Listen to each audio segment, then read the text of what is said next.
오늘 말씀의 제목은 얼마나 어떻게 바칠 것인가. 한번 읽어보겠습니다. 시작. 다시 한번 시작.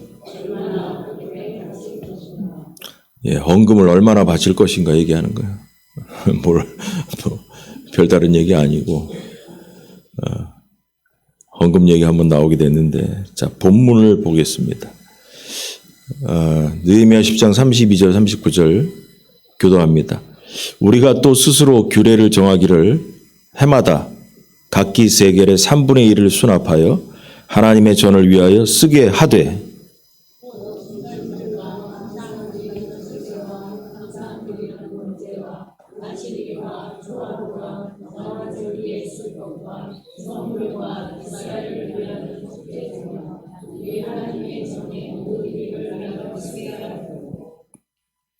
또 우리 제사장들과 레위 사람들과 백성들이 제비 뽑아 각기 종족대로 해마다 정한 시기에 나무를 우리 하나님의 전에 바쳐 율법에 기록한 대로 우리 하나님 여호와의 제단에 사르게 하고,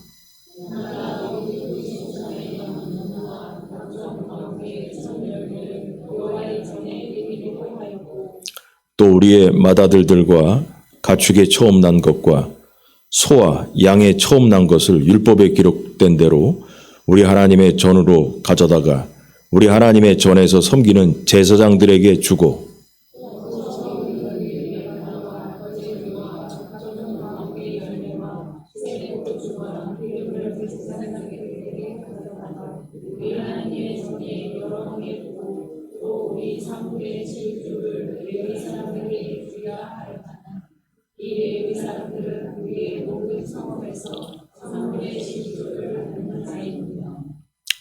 레위 사람들이 11조를 받을 때에는 아론의 자손 제사장 한 사람이 함께 있을 것이요, 레위 사람들은 그 11조의 10분의 1을 가져다가 우리 하나님의 전 곳간에 여러 방에 두되,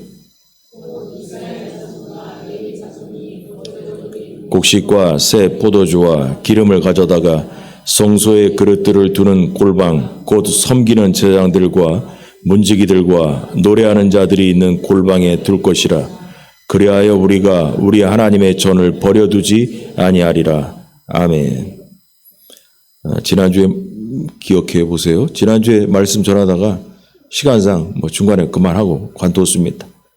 이어서 하면은 잠깐 복수하면은 이스라엘 백성이 하나님께 언약을 하게 됐다고 그랬잖아요.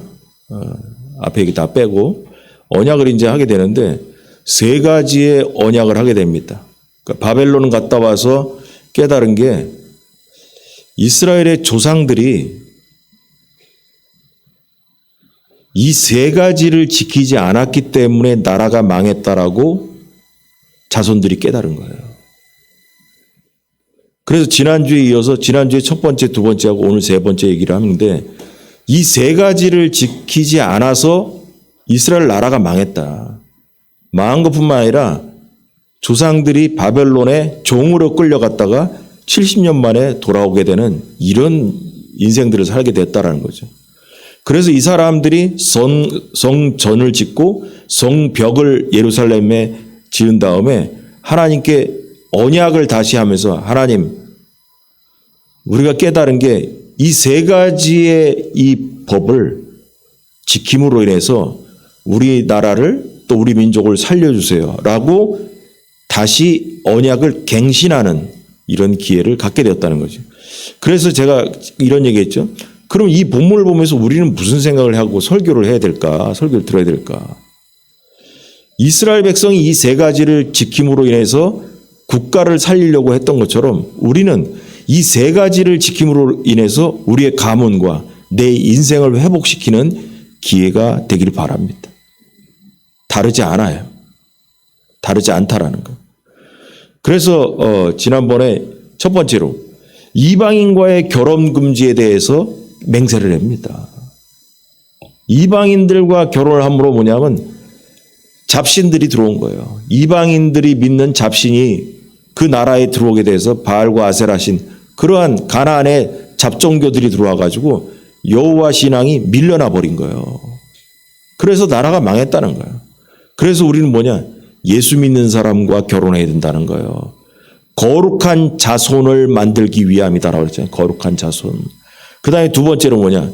안식일을 철저히 지킬 것에 대한 맹세를 했다. 안식일을 지켜야 된다. 안식일을.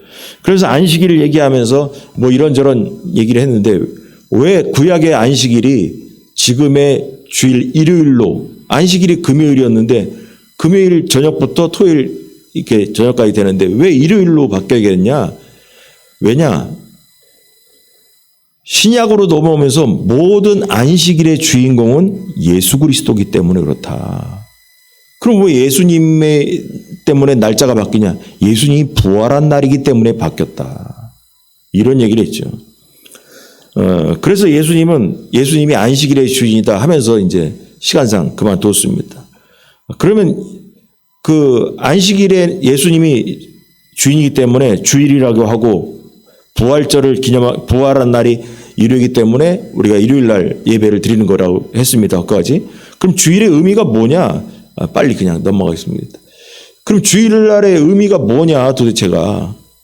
예수님의 그 복음서를 통해 가지고 예수님이 안식일날 뭘 하셨느냐를 보면 이게 우리에게 주는 주일의 의미라는 거예요. 첫 번째로 안식일의 주인이신 주님을 기억하는 날이다. 여러분 예수님을 기억하는 날이에요. 그래서 안식일이 아니라 주일이라는 거예요. 그래서 우리는 지금 뭐냐면 안식일이라는 단어 안 쓴다니까. 안식일 교회는 안식일이라고 그러지. 우리는 안식일이 아니라 뭐냐? 주일인 거예요. 주일인 거예요. 그럼 그 사람들이 얘기하기를 그러는 거예요. 성경에 그 안식일 교인들이 그런 얘기합니다. 여러분 많이 들었을 거예요. 성경에 일요일로 바꾸라는 얘기 없지 않냐? 없지. 근데 뭐냐? 사도들을 통해 가지고 안식일이 그 지난주에 그 사도 바울이 얘기한 얘기들을 이렇게 쭉 하고 그랬어요. 교회의 전통도 질린 거예요. 초대교회에서부터 일요일로 예배를 바꿔서 드려오던 그 전통이 지금 2000년이 흐른 거예요. 그걸 이제 와가지고 구약시대로 돌아가자. 성경에 안 나왔기 때문에. 여러분 전통도 하나님의 역사가 있다니까. 전통. 자, 그래서 안식일의 주인 주님을 기억하는 날이다. 두 번째, 주님과 교제하는 날이다. 세 번째, 주님께 감사하는 날이다.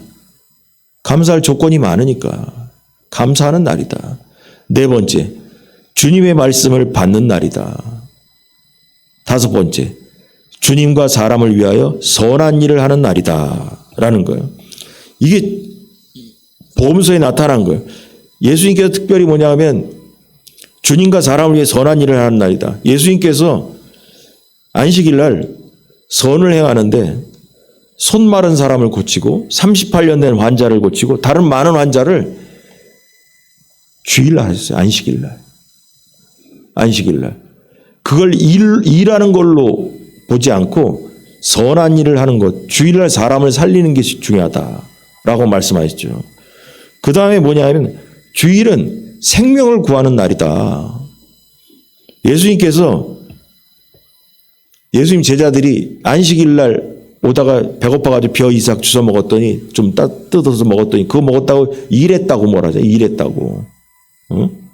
사람들이 그러잖아요. 근데 뭐냐 하면 그게 생명을 구하는 일이에요. 그걸 갖고 예수님 뭐라 하지 않으시고 변호하셨죠. 그리고 또 인자가 안식일의 주인이라고 선언하시기도 하고 베데스다 연못에서 38년 된 환자를 치료했을 때 뭐라 하셨냐면 아버지께서 일하시니 나도 일한다. 안식일에도 하나님은 일하시는 거예요. 예수님도 일하시고 우리도 하나님의 생명을 일으키는 일에 주일도 일하는 거예요. 놀러 가는 게 아니에요. 일하는 날이에요. 자, 그래서 이 세 가지의 얘기를 다 한 거예요. 이방인과의 결혼, 그 다음에 안식일을 지킨다. 이방인과의 결혼 금지, 안식일을 지킨다. 이게 이제 두 번째 나온 거예요.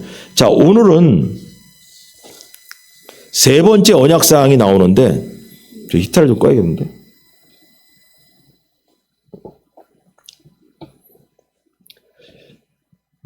이 사람들이 바벨론에 돌아와서 깨달은 세 번째가 헌금에 대한 문제입니다. 헌금에 대한 문제. 본문에서는 이스라엘 백성들이 지금 우리가 읽었는데 또 기억이 안 날 겁니다. 헌금을 내는데 헌금을 내는 이유가 성전 유지비입니다. 성전을 유지하기 위해서, 성전에서 일어나는 제사를 드리기 위해서, 또 성전에서 쓰여지는 그 떡상에 떡을 12덩어리 놓고 향을 피우고 등불을 피우고 기름이 필요하잖아요.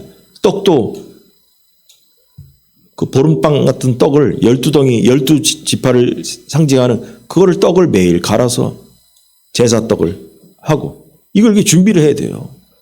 그 유지비가 들잖아. 그럼 여러분 유지비만 드나? 인건비도 들어.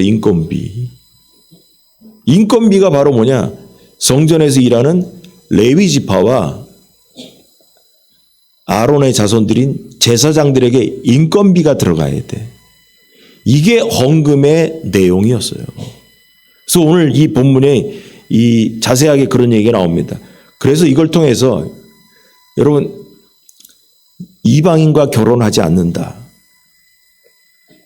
안식일 주일을 제대로 지킨다. 세 번째로 헌금을 제대로 낸다.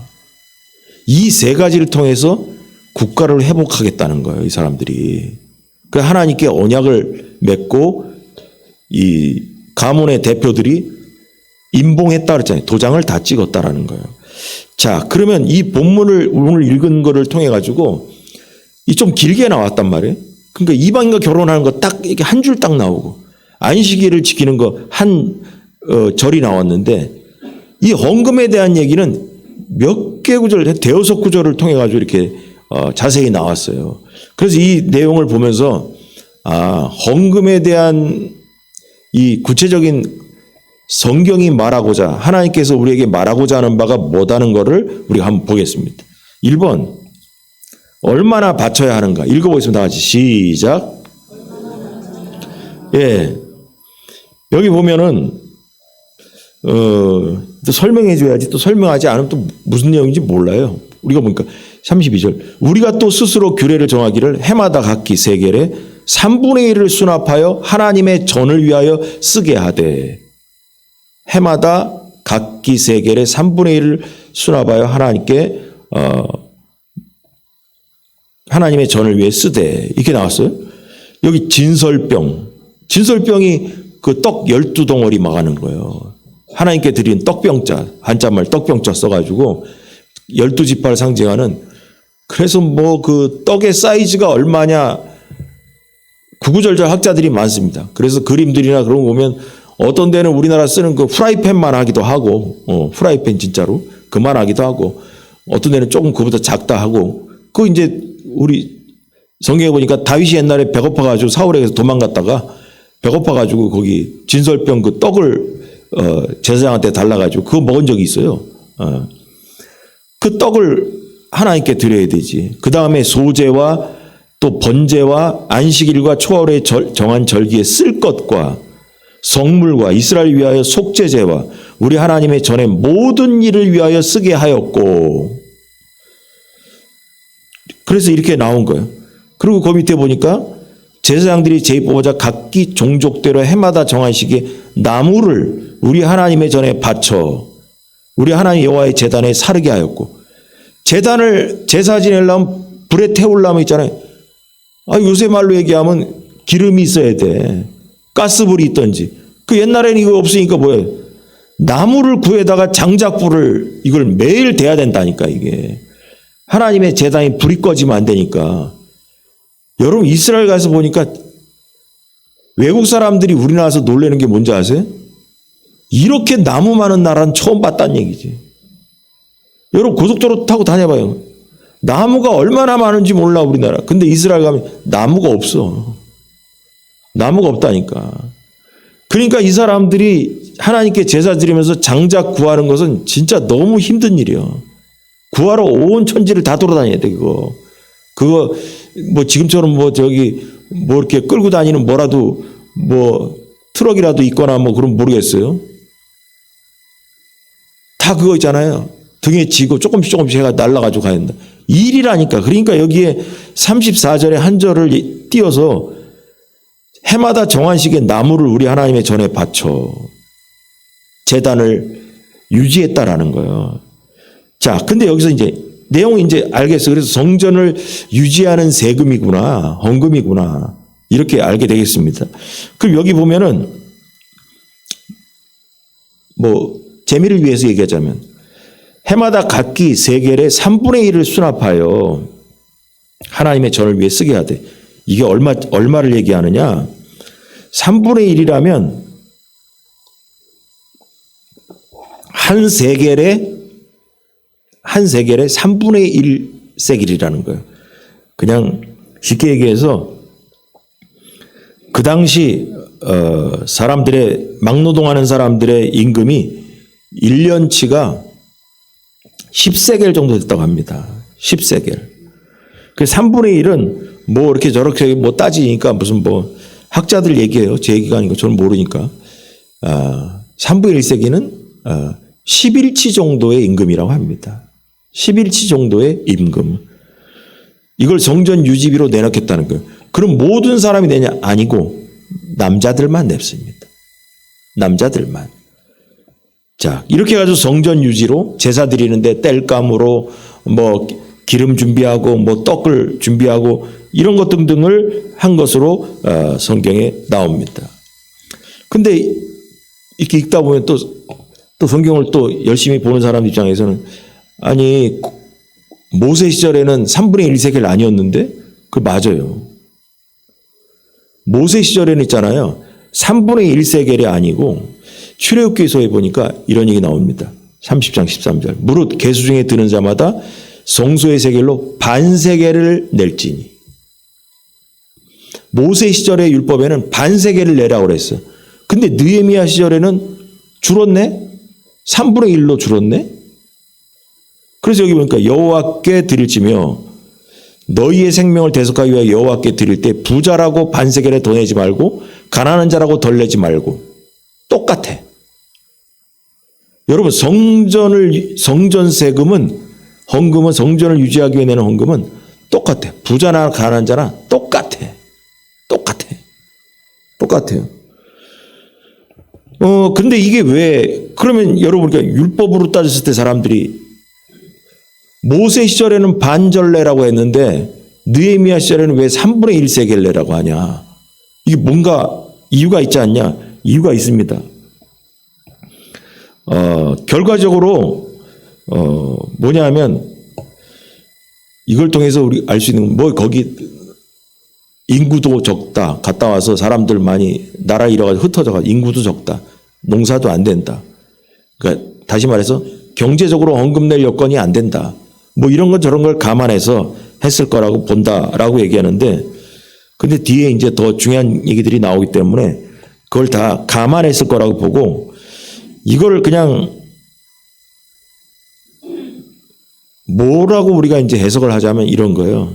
이 본문을 갖고 하나님은 우리의 마음을 보시는 분이지 금액을 보시는 분이 아니다라는 거예요. 그래서 지금 일본의 제목이 뭐냐? 얼마를 바쳐야 되냐? 얼만큼 많이 바쳐야 되는 게 하나님께 기쁜 거냐? 아니다. 금액이 중요한 게 아니라 이 사람들의 정성이 중요하다라는 거예요. 정성이 중요하다. 성전을 유지해야겠다라는 그 일념으로 이들이 이렇게 고백하는 약속을 하는 이 언약을 보면서 하나님은 하나님께 헌금을 얼마나 많이 내냐 중요하지 않다. 얼마나 그 안에 마음이 들어가 있느냐가 중요하다는 것입니다.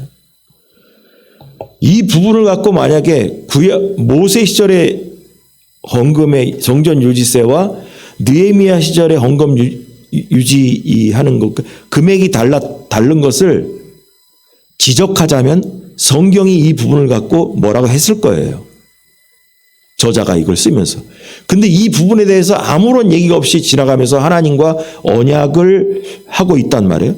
그래서 학자들의 결론은 뭐냐? 하나님은 이 본문을 통해서 뭐냐? 금액이 문제가 아니라 이들의 정성이 중요하다라고 판단 내리는 거예요. 그래서 여러분 이걸 보면서 우리에게 적응하면 하나님께 얼마를 헌금해야 되는가, 얼마가 중요하지 않다. 액수가 아니라 마음이 중요하다. 단 10원을 내더라도 그 안에 우리의 정성이 들어가야 된다는 거죠. 여러분 기억나잖아요. 성전 앞에 있을 때 웬 과부가 올라가면서 두 렙돈인가를 쨍그랑하고 넣었을 때 예수님이 저거는 그 사람의 전부를 낸 것이다. 그 동전이 중요한 게 아니고 그 사람의 마음이 들어가 있다라고 얘기하잖아요. 그래서 이거를 보면서 우리가 구약의 말씀이 이해가 안 되면 신약의 예수님의 말씀을 통해서 구약을 해석하는 거예요. 예수님이 만약에 금액이 중요하다면 과부가 동전 땡그랑 낼 때 야, 저 사람 헌금 너무 적게 냈어 라고 얘기했을 거예요. 근데 예수님은 그 금액을 갖고 뭐라 하지 않으셔요. 전부를 냈다라는 얘기는 그 사람의 마음이 들어갔다라고 얘기하는 거예요. 그래서 구약의 말씀이 알딸딸하고 이해가 안 돼. 그럼 신약에서 그 말씀과 비스무리한 거를 찾아서 그 뜻을 헤아리면 구약의 말씀이 이해가 오는 거예요. 그래서 우리가 이걸 통해서 헌금은 우리에게 부자나 가난한 자나 금액의 문제가 아니라 마음의 문제다라고 해석을 해야 된다는 거죠. 그래서 여러분이 우리가 생각할 때 아무리 많은 헌금이라도 거기에 정성이 들어가 있지 않으면 의미 없는 헌금이라는 거예요. 아무리 적은 헌금이라도 우리의 정성이 들어가 있으면 그건 주님 앞에 기쁜 헌금이 될 줄 믿으시 바랍니다. 자, 그래서 신약의 고린도후서 9장 7절 그 말씀에 결정을 내리는 말씀 보겠습니다. 다 같이 시작.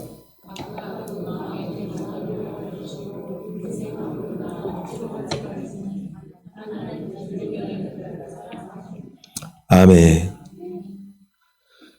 마음에 정한 대로, 마음에 떠오른 대로 하시기 바랍니다. 헌금을 뭐 어쩌고 얘기하고 그러 있잖아요.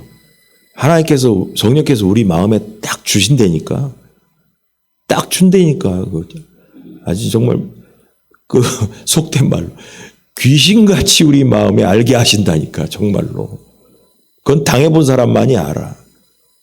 무슨 일이 있어서 교회에서 헌금 좀 합시다 어쩌고.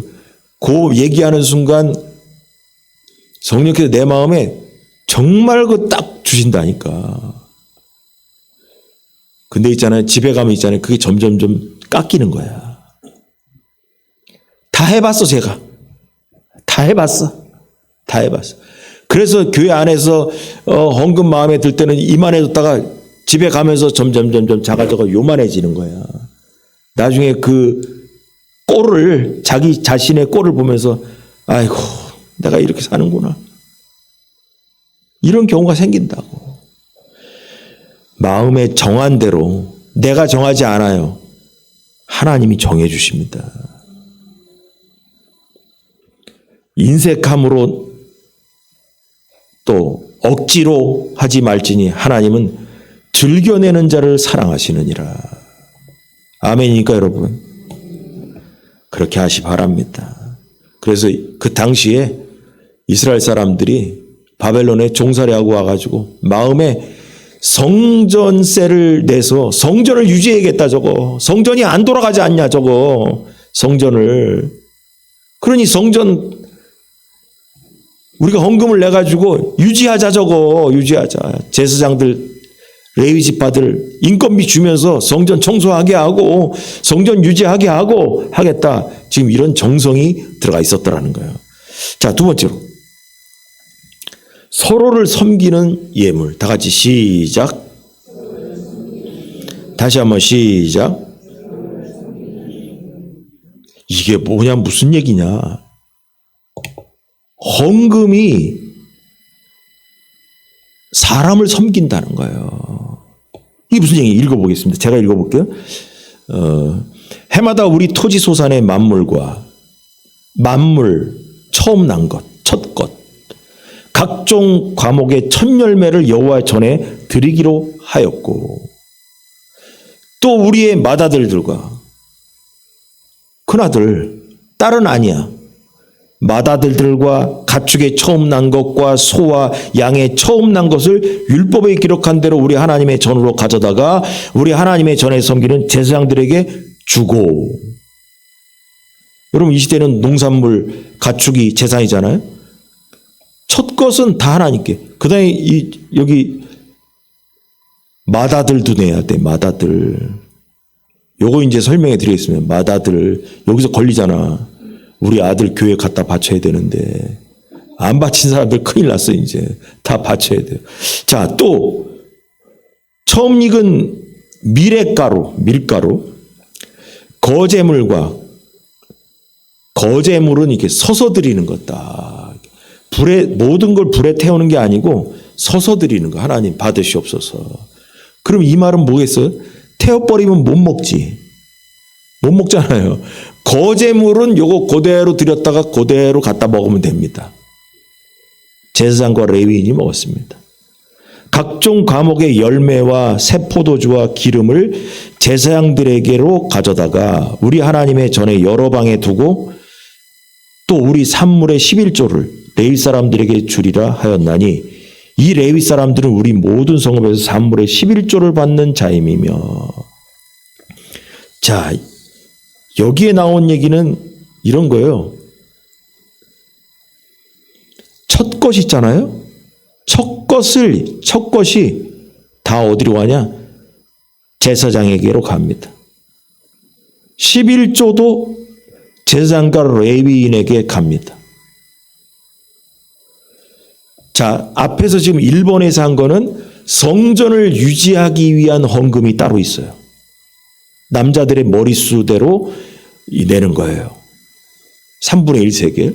그 다음에 지금 두 번째 나온 건 뭐냐면 첫 것. 가축이건 농산물이건 첫 것은 다. 그러니까 이건 매해 나오는 거예요. 매해 나오는 거예요. 이 매해 나오는 이것을 있잖아요. 제사장과 레위인에게 갖다 주면 그 이번에 나온 헌금은 레위 지파 사람과 제사장의 양식과 인건비가 되는 거예요. 그래서 레위 지파가 여러분 레위 지파 안에 제사장이 들어간다 그랬잖아요. 제사장 지파가 따른 게 아니고 레위 지파 안에 아론의 가문에서 나온 후손들만 제사장이 되는 거예요. 그러니까 레위 지파다 하면은 제사장도 포함되는 거야. 근데 레위 지파는 농사를 안 지어.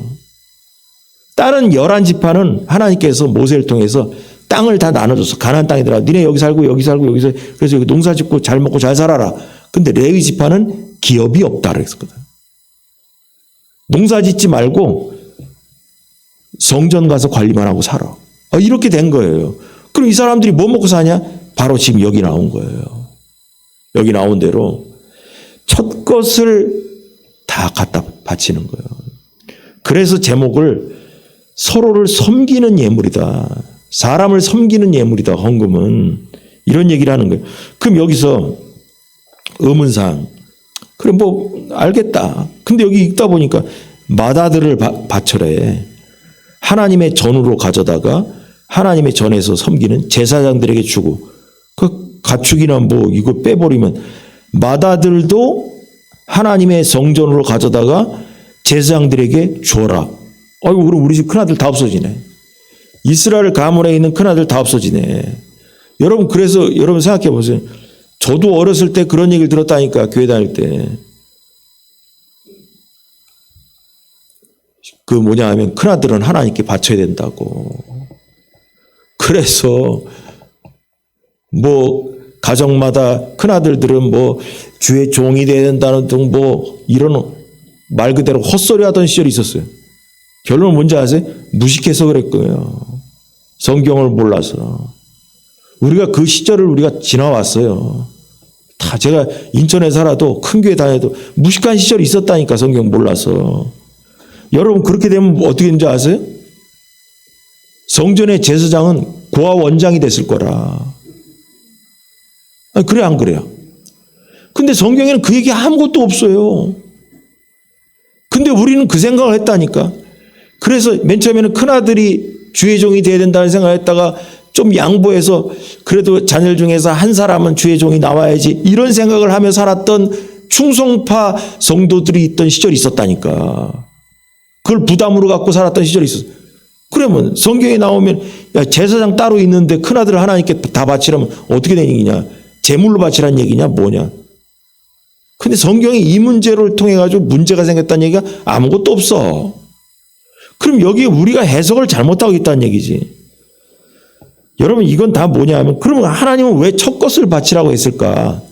왜? 둘째도 아니고 첫 것 다.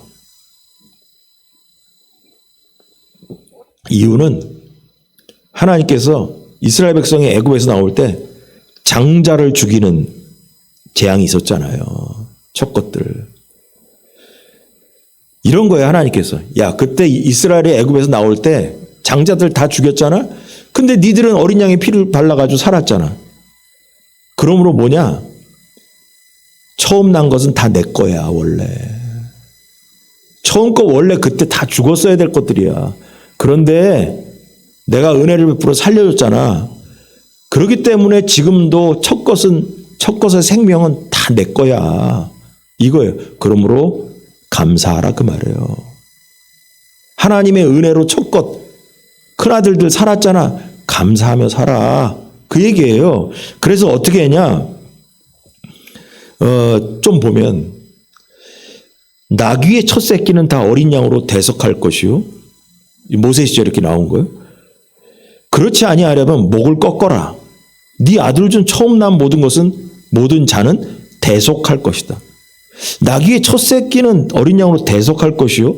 그렇게 아니하면 목을 꺾으시며 내 아들 중 장자들은 다 대속할지며 빈손으로 내 얼굴을 보지 마라.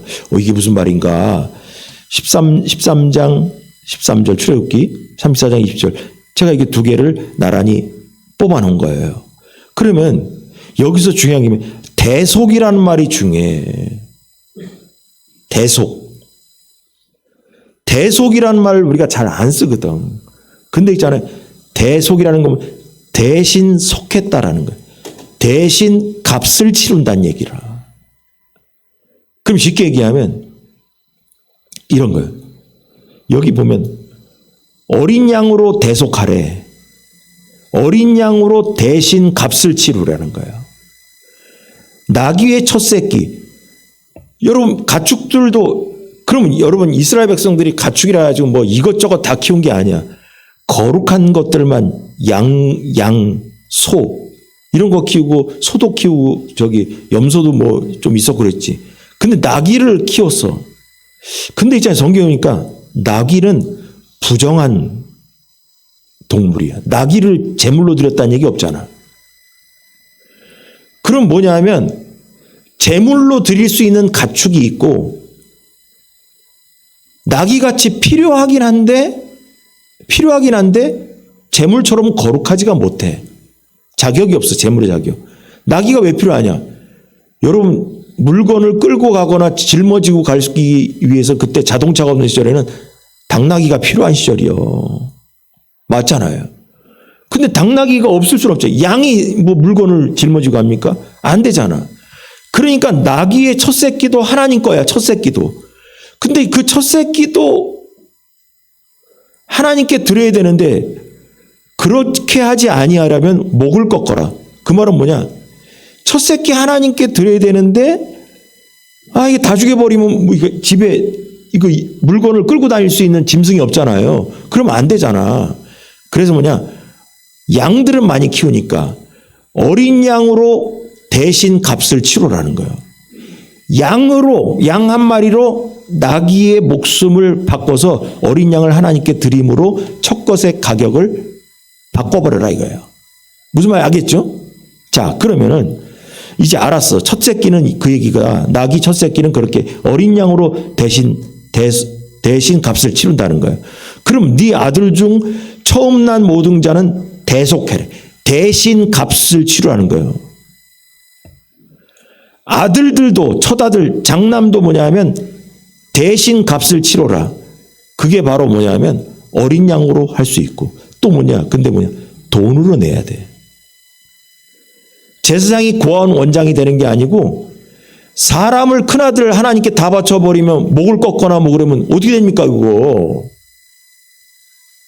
맨날 저기 장례식 치르게요. 근데 이게 다른 거예요. 그래서 이게 대속 나귀는 거룩하지 않은 것은 양으로. 그 다음에 뭐냐? 아들들도 대속해야 된다. 네 장자 중 다 대속할지면 빈손으로 내 얼굴 보지 마라.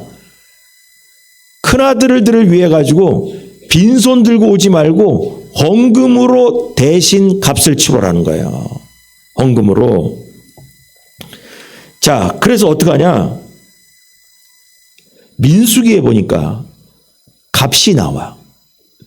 여호와께 드리는 모든 생물에 처음 나는 것은 사람이나 짐승이나 다 네 것이로되. 네 것, 이게 누구 거냐? 아론에게 하신 말씀이에요. 아론 네 거야. 제사장들 거야. 이렇게 얘기하는 거예요. 네 것이로되 처음 태어난 사람은 반드시 대속할 것이요. 처음 태어난 부정한 짐승도 대속할 것이며 그 사람을 대속할 때는 난지 한 달 이후에 한 달 이후에 네가 정한 대로 성소의 세겔을 따라 은 5세겔로 대속하라. 한 세겔은 20게라이니라. 가격이 정해져 있어. 무슨 말 알겠죠? 사람 큰아들은 돈으로 제사장에게 지불하는 거예요. 헌금으로 지불해서 첫 것의 감사를 금액으로 처리했다라는 거죠. 자, 그래서 이 부분을 우리가 성경을 제대로 보니까 뭐 아들 중에 하나님께 바쳐야 되는데 뭐 이게 잘못된 얘기였다니까 옛날에 성경을 모르고 얘기했던 얘기예요. 그래서 대속이라고 얘기했잖아요. 자, 그러면 여기서 짐승에 거룩하지 못한 것은 양으로 대속해. 큰아들은 헌금. 이게 있잖아요. 돈을 내는 거를 헌금이라고 하고 이런 무슨 뭐 강대상을 낸다, 물건을 내는 거 여기 저기 첫 것 이 밀가루를 내고 뭐 곡식을 내고 뭐 과일을 내고 하는 거 있잖아요. 포도주를 내고 뭐 저기 그거는 물건이 헌물이라고 하는 거. 헌물. 헌금은 돈이고 돈을 얘기하고 헌물은 물건을 얘기하는 거예요. 그래서 이 제사장들과 이 받았던 이거 첫 것들은 뭐냐면 헌물 더하기 헌금을 받은 거지. 돈까지.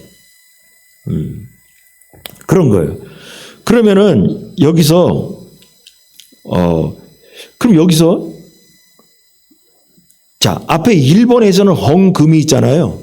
헌금이 성전세가 변동사항이 없다고 그랬죠. 부자나 가난한 사람이나 똑같이 내. 맞죠? 그거 기억하세요? 근데 지금 이 두 번째 내는 헌물과 헌금은 있잖아요. 유동적이야. 왜 유동적이냐? 여러분이 성경을 이게 의미를 찾는 게 쉽지가 않아. 쉽지가 않아. 이게 무슨 내용이냐면 여기에 우리가 이제 눈을 갖고 잘 봐야 되는 거예요. 첫 번째는 성전세가 정해져 있다. 몇 세겔 딱 정해져. 3분의 1세겔.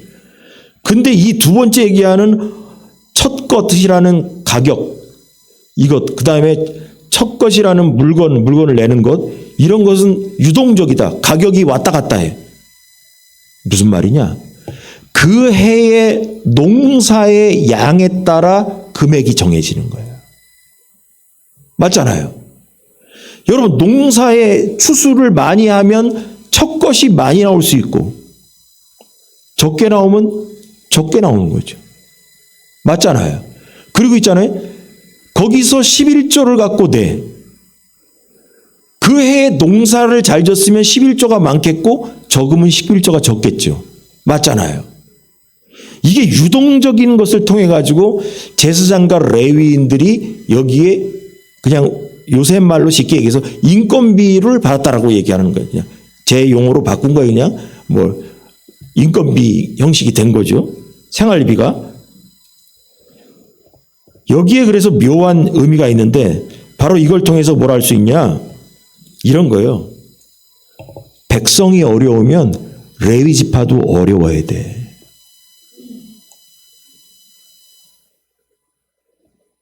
백성이 부자면 레위지파도 부자여야 돼.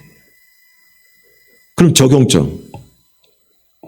교회가 어려우면 목회자도 어렵게 살아야 돼. 교회가 부자 교회면 목회자도 잘 살아야 돼. 여러분 생각에 이런 사람 있습니까? 목사님은 맨날 가난해야 돼. 성경에 그런 얘기 없습니다. 그렇다고 제가 뭐 월급 많이 주세요 그런 얘기 하는 게 아니에요. 어쩌다 한번 걸렸어요. 여기 본문에. 제가 얘기하는 저는 성경의 의미를 자꾸 얘기하는 거예요. 여러분 이 유동적이지 않은 헌금과 유동적인 헌금을 이 분석을 하면서 여기에 따라서 목회자 레위 지파가 어떻게 살아야 되냐가 여기 나오는 거예요. 그러므로 뭐냐 하면 이것이 바로 뭐냐 백성이 힘들면 레위 지파 제사장 이들도 힘들어야 돼. 여러분 우리 요새 현대교회 문제가 뭔지 아세요? 교회는 어려운데 목회자는 더 많은 사심이 있어 살다가 교회 분란나는 데가 얼마나 많아. 또 그 반대이기 때문에 또 분란나기도 하고. 그래서 은퇴할 때 맨날 그냥 그 싸움 나고 막 그러잖아요. 우리도 싸움 안 나야 될 텐데. 싸움 안 나기 위해서 준비를 좀 해야 되는데 그 생각도 들더라고요. 여러분 이게 다 결국은 뭐냐면 이 부분적인 서로가 서로를 섬기는 이게 서로가 마음이 안 맞아가지고 불화가 생기는 거예요. 현대 교회의 이 돈 문제로 싸움 나는 이유가 바로 이거예요. 서로를 섬기는 마음이 이게 서로 안 맞아서 싸우는 거예요. 당연히 목회자도 어려우면 어렵게 살아야지. 교회가 어려우면 어려워야지. 성도들은 어렵게 사는데 목사는 부자로 살려면 그 말이 되나? 말이 안 되죠.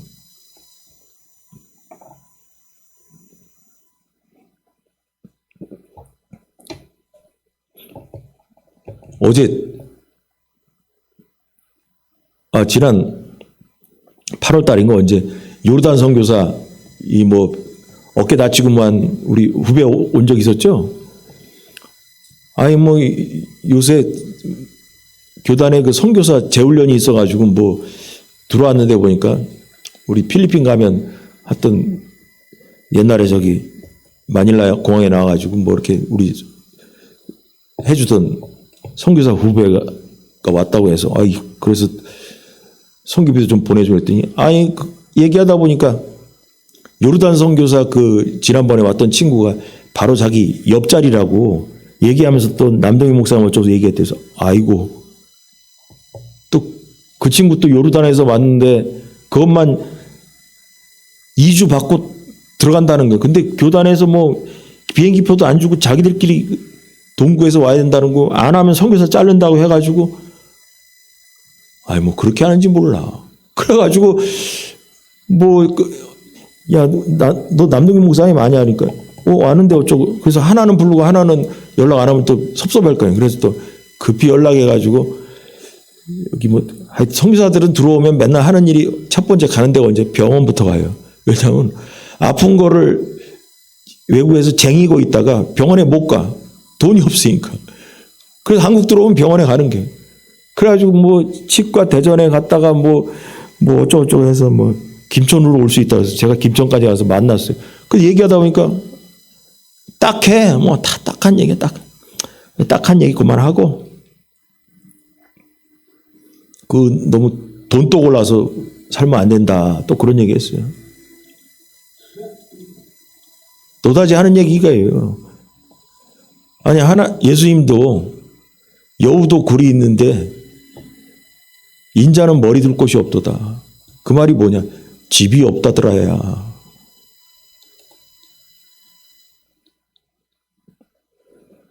너도 요르단 살면서 뭐 남편 잘못 만나가지고 얼마나 처자식 고생하냐. 얼마나 힘들고 있냐. 그런데 하나님 일이라는 사람이 돈독 옮아가지고 살면 절대 하나님 역사하지 않는다. 은퇴하기 할 때 뭐 하나 얻으려고 그러다가 망한다. 나도 어디 임대주기 나왔다가 살다가 끝나면 국가에 바치고 임대주택이니까 그러고 갈면 되지. 그런 얘기 이렇게 하면서 위로해 줬어요.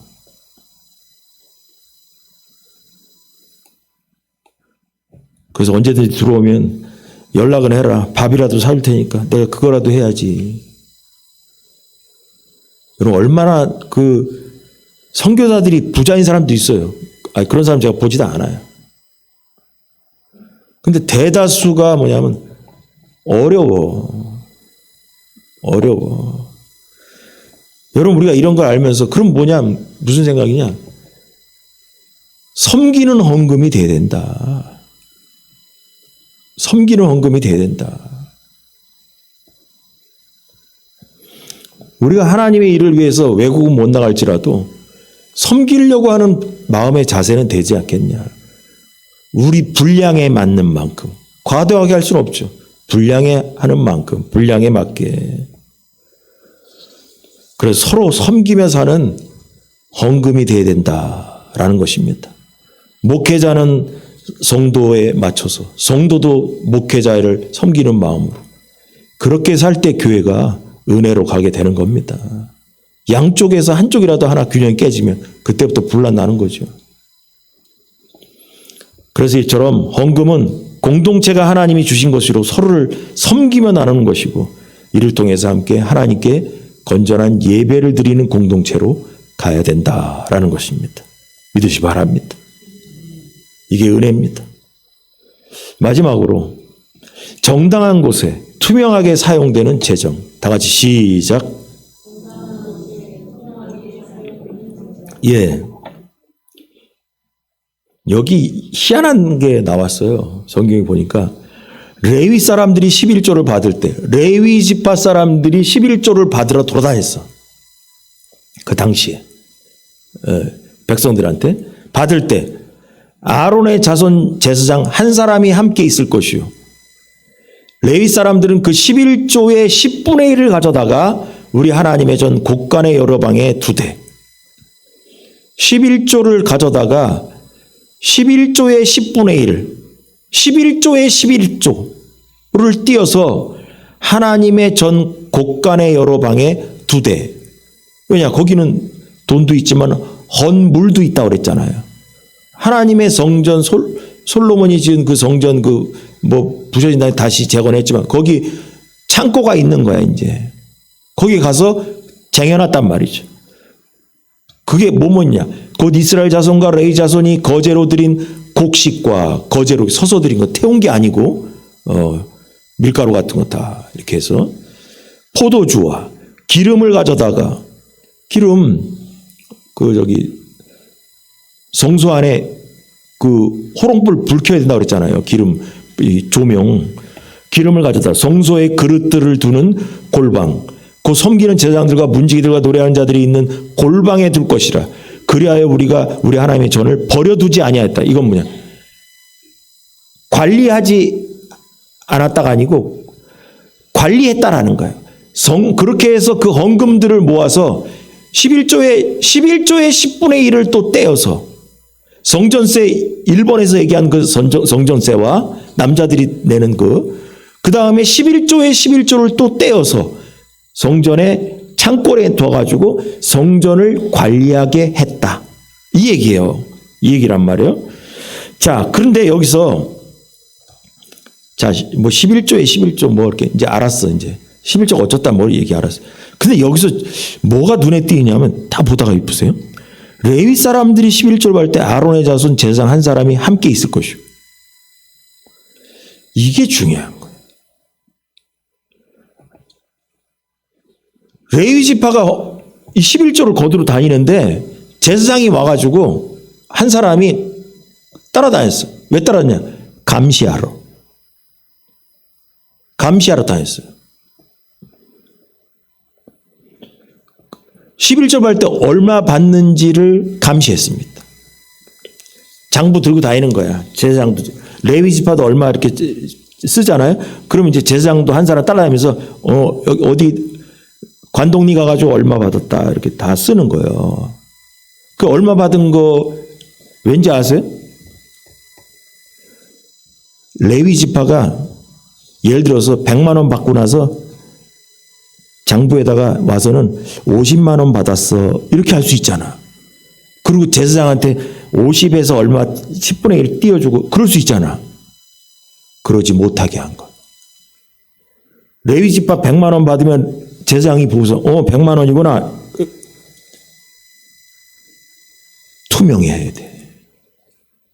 투명해야 돼.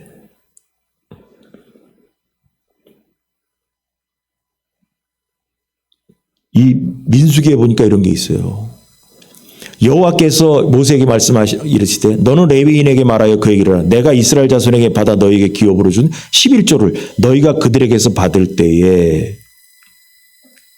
그 11조의 11조를 거제로 여호와께 드릴 것이고 내가 너희의 거제물을 타작마당에서 드리는 곡식과 포도즙들에 드리는 즙같이 여기리니 너희는 이스라엘 자손에게서 받은 모든 것의 11조 중에서 여호와께 거제로 드리고 여호와께 드린 그 거제물은 제사장 아론에게로 돌리되 11조 중에서 여호와께 거제로 드리고 여호와께 드린 거제물은 거제물 서서 드린 이것은 아론에게 돌리되 그러니까 11조 중에 어느 정도는 뭐냐면 아론에게 드리려는 것은 제사장에게 주되라는 말이에요. 아론이 죽은 다음에 아론의 아들들을 통해 가지고 제사장만 나왔잖아요. 그 11조 중에 띄어서 제사장한테 따로 가야 돼. 근데 제사장이 따라다니면서 검사를 했다. 그건 바로 뭐냐? 얼마 받았는지 확인하는 거예요, 이게. 분란 나지 않기 위해서. 여러분, 이게 바로 뭐냐면, 헌금이 바로 뭐냐면, 투명하게, 정당하게 사용되어지는가를 감시하는 규칙을 세우는 거예요. 규칙을. 여러분, 사사시대 때 영적인 암흑기가 돼가지고 그냥 뭐 하나님께 묻지 아니하고 뭐 그게 주제잖아요, 사사기. 그러고 나서 사사들이 등장해서 뭐 나라를 회복했다 또 망했다가 또 어쩌고저쩌고 계속 반복되고 하는데 그때 왜 그러냐? 성전이 기능을 상실했기 때문에 그랬어요. 성전이 기능을 상실한 이유가 뭐냐? 여러분, 성전이 회전이 됐으면, 운영이 됐으면, 요새 말 운영이 됐으면 나라가 썩지가 않았지. 근데 성전이 왜 운영이 안 된 줄 아세요? 성전을 운영하는 제사장과 레위인이 먹고 살기 힘들어가지고 세상에 나갔기 때문에 그런 거예요. 11조와 이 헌물이 들어와서 헌금과 헌물과 11조가 들어오면 레위 지파와 제사장이 생활비가 되면서 성전을 운영할 거 아니에요. 근데 성도들이 우상 숭배하면서 헌금도 헌물도 11조도 안 내. 안 되니까 레위 지파와 제사장은 먹고는 살아야 될 거 아니야. 그러니까 야 여기 성전 안에 있어봤자 우리 못 먹고 살아. 이 사람들이 다 뭐냐? 생업으로 다 나가버린 거예요. 그래가지고 이 성전의 역할을 못했다는 거죠. 성전이 세워지기 전이었지만 사사시대 또. 그래서 이 사사시대 때 이러한 성전의 이 기능을 이루지 못했기 때문에 그랬던 거예요. 그럼 이걸 통해 가지고 이걸 통해서 알 수 있는 게 뭐냐면 제사장들과 레위인들이 성전을 잘 운영해야 백성들이 예배 드릴 수 있는 제사를 제대로 드릴 수 있는 구조가 갖춰진다는 얘기죠. 그러므로 뭐냐면 교회 재정을 세우는 일 중요하고 그다음에 뭐냐 재정을 건전하고 투명하게 운영돼야 된다는 거죠. 그렇지 않고 사사로이 헌금을 막 쓰고 해버리면 이거 이러다 보면 교회의 기능이 상실되어지고 결국은 성도들과 교회가 분란이 나게 되는 거예요. 요새 이런 사람도 있어요. 11조를 내지 말자라는 사람들도 등장했습니다. 구약법이라고. 그런데 우리가 잘 알듯이 11조는 뭐 말라기서에 나와 있잖아요. 하나님의 것이다. 뭐 그 얘기 많이 들어가지고 관두고. 그런데 본문을 통해서 알게 되는 건 뭐냐. 11조는 레위인과 제사장들의 생활비와 그 다음에 교회를 운영하는 취지로 나왔다라는 거죠. 그래서 이것들이 잘 맞춰져서 돌아가야 우리가 예배를 잘 드릴 수 있는 환경과 여건으로 가게 된다는 거예요. 만약에 어려워서 제가 산업전사로 어디 나가가지고 돈 벌러 가봐요. 그때부터 곤란해집니다. 뭐냐 하면 설교 준비할 겨를이 없어집니다. 그리고 자꾸 세상 사람들 자꾸 만나게 되면서 있잖아요. 세상적인 사고방식이 계속 들어옵니다. 돈 들어옵니다. 여러분들 생각에도 목사인 제가 돈 하고 살기를 원합니까? 세상이 아무리 썩어가도 목사님만은 돈 얘기 안 했으면 하는 생각이 있지 않아요? 하나님의 말씀대로 이끌어 가줬으면 생각이 있지 않겠습니까? 항상 저도 세상적인 돈 생각을 떨쳐내려고 합니다. 오로지 성경적인 재정의 법칙으로 살기를 원해요. 그래야 건전한 하나님 말씀을 제가 전할 거 아니에요. 그 오염된 사상이 아니라 하나님 말씀을 내가 전하려고 노력할 거 아니겠습니까? 목회에 집중하게 되게 만들어야 되죠. 그래서 11조의 쓰임이 성경적으로 어디에 쓰인다는 걸 여러분 알아는 거죠. 여러분 지금 이걸 통해서 뭘 할 수 있냐? 구약의 성전이 있을 것처럼 그걸 통해서 하나님을 향한 제사가 이루어진 것처럼 지금의 교회당이 있으므로 교회당을 통해 가지고 하나님께 예배를 드리잖아요. 성전과 교회는 다르지만 취지는 같아. 그럼 교회를 통해서 하나님께 예배를 드리고 이 제사를 드린다는 이런 개념이 있는 한, 목회자가 있는 한 성전세와 더불어 11조는 가야 된다라는 거예요. 만약 이게 시스템이 무너져 버리면 우리가 헌금 낼 필요도 없죠. 11조를 왜 내? 왜냐? 구약에 나와 있는 제사장과 레위 지파를 먹여 살렸던 그 재정이 필요 없는데 낼 필요 없죠. 이걸 통해서 성경을 해석하는 거예요. 이 땅에 하나님께 예배 드리는 교회가 있는 한 11조는 없어지지 않는다라는 거예요. 여러분 이게 중요한 거예요. 자, 다 끝났습니다. 제가 오늘 또 상산교회 끝나자마자 빨리 가야 되기 때문에 세 가지 읽고 마치도록 하겠습니다. 자, 이스라엘 백성이 결단해야 될 것들이 있습니다. 지난주 말씀 제목처럼 결단할 것들 세 개가 있습니다. 1번, 1, 2, 3번 읽고 마치도록 하겠습니다. 다시 시작.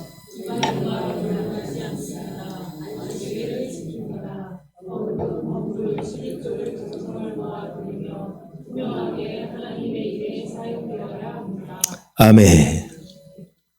기도하겠습니다. 제가 기도합니다.